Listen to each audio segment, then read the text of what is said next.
வணக்கம். நாங்கள் தமிழ் அலைகள் செய்திகள் வந்திருக்கோம். இன்னைக்கு என்ன விசேஷம், உங்களுக்கு என்ன ப்ராப்ளம்? இன்னைக்கு இவ்வளோ வந்திருக்கீங்க, எதுக்காக வந்திருக்கீங்க? இன்னைக்கு நவம்பர் 26 தலைவர் பிரபாகரன் அவர்களோட பிறந்தநாளை முன்னிட்டு ரத்த தான முகாம் நடத்தியிருக்கோம்.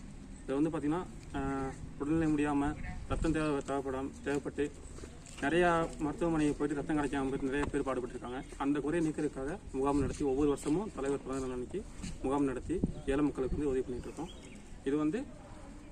இது மட்டும் இல்லாமல் சுற்றுச்சூழல் பாசறை மூலமாக ஒவ்வொரு மரக்கன்றுகளும் சுற்றுச்சூழலுக்கும் உதவி பண்ணிட்டு மக்களுக்கும் உதவி பண்ண விதமாக இந்த முன்னெடுப்பு பண்ணியிருக்கோம். மற்ற கட்சியை விட இது ஒரு மாற்று அரசியல் உருவாக்குறதுக்காக எங்களை முன்னெடுப்பது.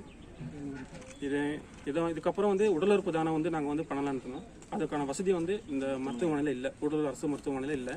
அதுக்கான வசதி எங்களை ஏற்படுத்தி கொடுத்தா இன்னும் நிறையா ரத்த தானமும் சரி உடல் உறுப்பு தானமும் சரி பண்ணுறதுக்கு இளைஞர்கள் எல்லாமே முன்னெடுத்து நாங்கள் பண்ணுறதுக்கு தயாராக இருக்கோம்.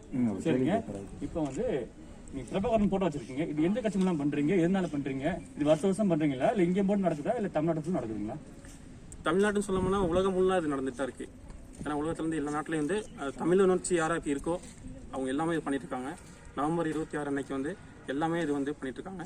அதாவது நாம் தமிழர் கட்சி முன்னெடுத்து இது சிறப்பாக பண்ணிட்டு இருக்கோம். இது வரைக்கும் தமிழ்நாட்டில் நல்லா முன்னமாக பண்ணிட்டு இருக்குது நாம் தமிழர் கட்சி ரத்த தானத்தை அதிகமாக பண்ணிட்டு இருக்காங்க. இப்போ 2 வாரத்துக்கு முன்பு தமிழக அரசு மூலம் நாம் தமிழர் கட்சிக்கு புது கிரக வசதிக்கு ஒரு அவார்டு கொடுத்தாங்க. அது நாங்கள் வாழ்த்து தெரிவிச்சுக்கிறோம். நன்றி.